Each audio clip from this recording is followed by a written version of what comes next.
Hello students, कैसे हो। आज फिर मैं करंट इलेक्ट्रिसिटी का पार्ट 4 वीडियो के साथ आपके सामने ये 3 वीडियो में हमने देख लिया है, उसकी का कंटिन्यूएशन जो है आगे मैं बढ़ाते जा रहा हूं। अगर वीडियो 1, वीडियो 2, वीडियो 3, वीडियो 4 देखेंगे तो हम कंटिन्यूअस सारे टॉपिक से चल रहा है। तो आज का टॉपिक होगा EMF, terminal potential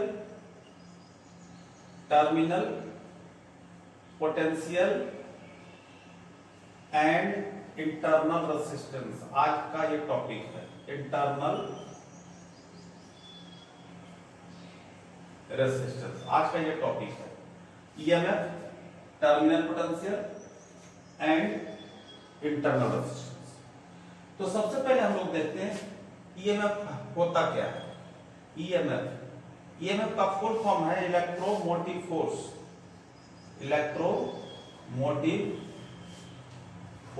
full form क्या है? Electromotive force. ये भी एक पोटेंशियल ही है। क्या है? पोटेंशियल है। क्या कहते हैं कि potential difference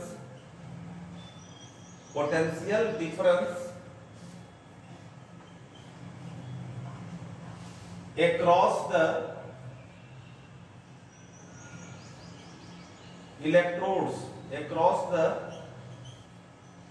electrodes of cell in open circuit। Open circuit का मतलब क्या हुआ? ओपन सर्किट का मीनिंग होता है कि when current is not drawn from the source। क्या? when current is not drawn from the source, that is called, what is that? EMF। आपने देख लिया कि EMF क्या होता है। अब आ जाते हैं फॉर एग्जांपल कि suppose that you buy the torch cell from the market, it is written there 1.5 volt। so what is it? It indicates EMF of the cells। what indicates it? EMF of the cell। अब आ जाते हैं किस पर? Terminal potential. क्या है? Terminal potential. देखो, terminal potential is denoted with V और EMF is denoted with capital E। अब टर्मिनल पोटेंशियल क्या है? यहां पर देखो कि व्हेन ओपन सर्किट का मतलब हुआ कि when current is not drawn from the source. तो same definition here also, but here that means circuit will be closed, मतलब current will be drawn from the source. तो क्या हो जाएगा यहां पर? The potential difference between electrodes of cells in closed circuit. जब close circuit होगा तो naturally the current will draw, तो that is a terminal potential. तो आपको समझ में आ गया कि टर्मिनल पोटेंशियल क्या है और EMF क्या है। ओके, अब ये दोनों, अब यहां पर देखेंगे हम लोग कि इंटरनल रेजिस्टेंस। क्या देखेंगे? Internal resistance. नाम से पता चल रहा है इंटरनल रेजिस्टेंस। देखो, सर्किट में जो हम लोग कंसीडर करते हैं that is the external resistance denoted by capital R। लेकिन यहां पर ये internal resistance that is denoted with the small r। तो क्या कहते हैं? The resistance inside the cell और बैटरी। तो इनसाइड द सेल और बैटरी जो होगा resistance that will be offered by the electrolyte. तो क्या कहते हैं? Resistance offered by electrolytes, resistance offered by electrolytes inside the cell or battery is called internal resistance। क्या कहते हैं इसको? इंटरनल रेसिस्टेंस डिनोटेड विद क्या बताया स्मॉल। अब जो है इंटरनली का मतलब हुआ सेल के अंदर या बैटरी के अंदर। तो दैट कि व्हाट आर द फैक्टर्स जो इंटरनल रेसिस्टेंस को अफेक्ट करता है। तो अब हम लोग देखते हैं कि फैक्टर अफेक्टिंग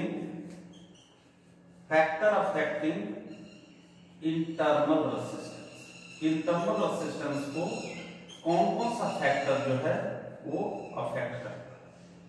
तो देखो सबसे पहले जो है nature of electrolytes. Nature of electrolytes का मतलब what is the meaning of nature of electrolyte?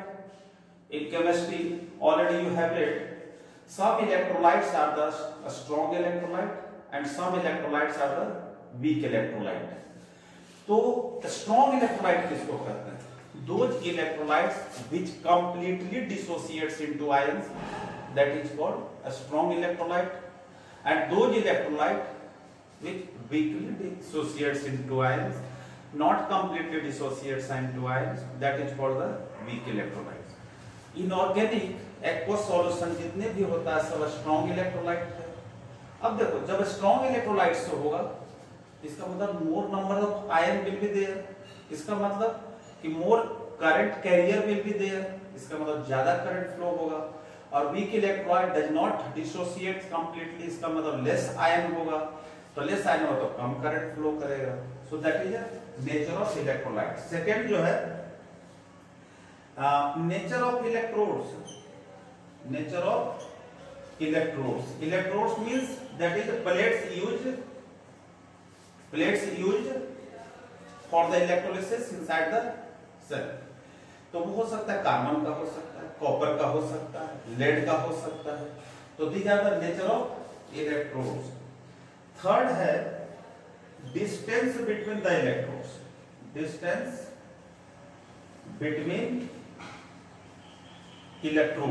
Distance between electrodes. तो ये डिस्टेंस के साथ होता है डायरेक्टली प्रोपोर्शनल एक तरह से।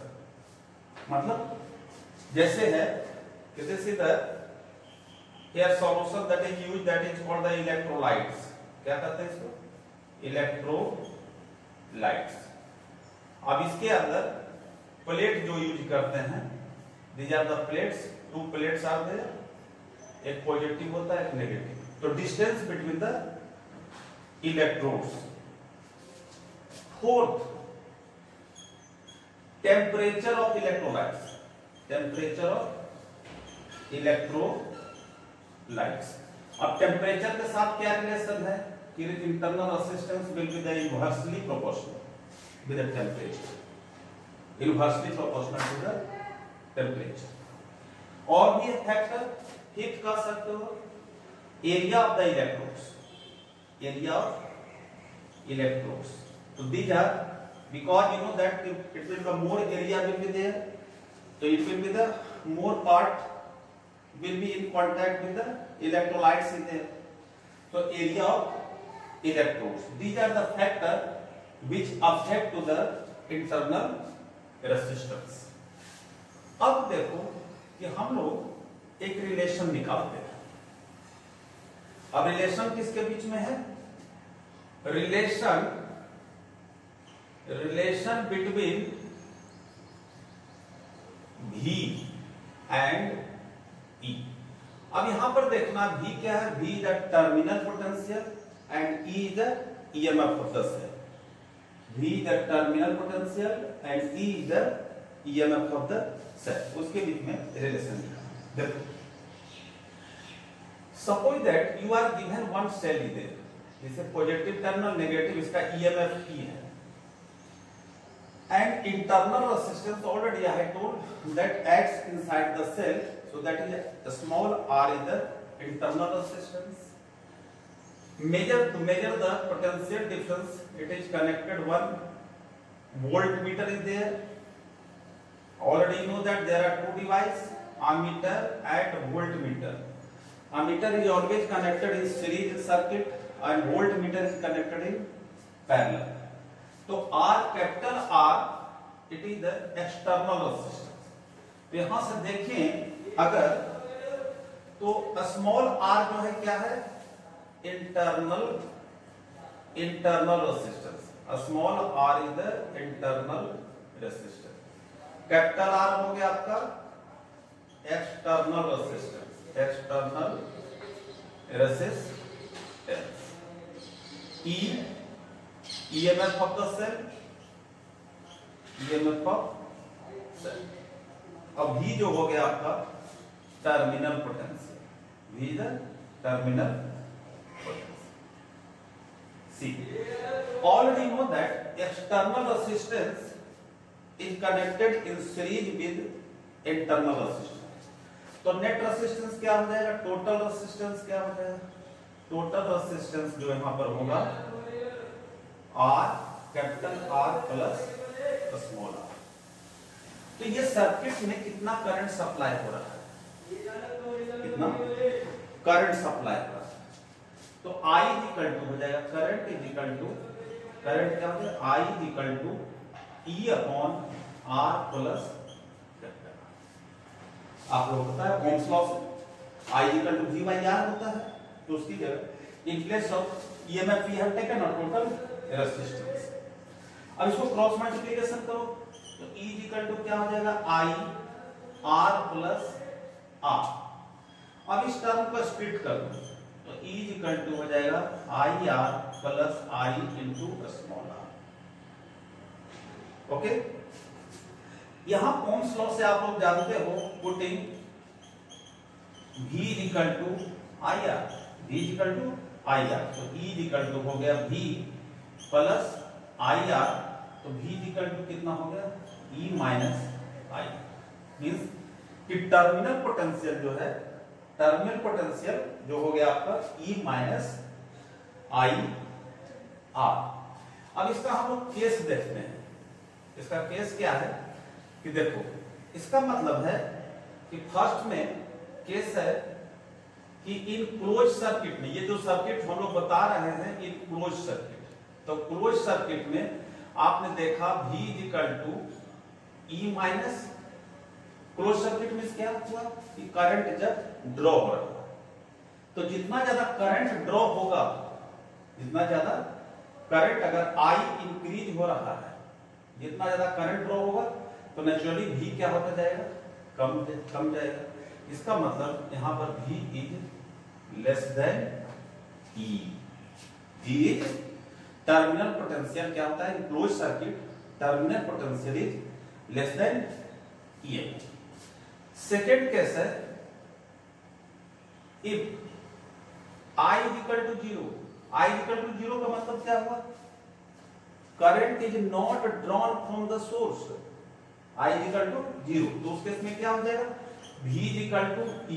तो these are the question is asked कि कब जो है कि व्हेन द टर्मिनल पोटेंशियल और EMF will be equal, when the terminal potential will be less than the EMF।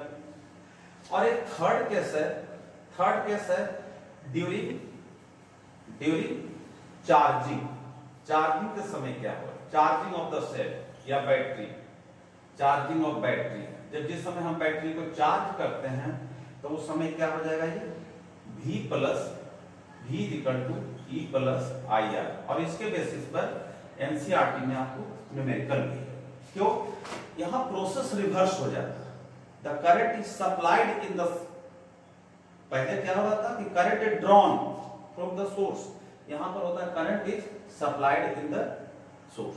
तो ये तीन केसेस है और इस तीन केसेस पर ध्यान देना है, न्यूमेरिकल में आपको ध्यान रखना है।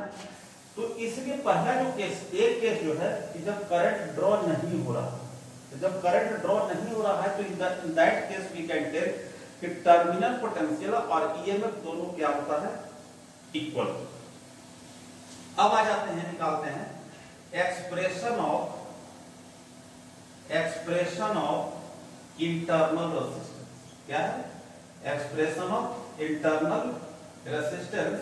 और ये फॉर्मूला ये यूज होता है कहां पर, whenever you perform the experiment in a laboratory to find the internal resistance using potentiometer, वहां पर आपका यूज होगा।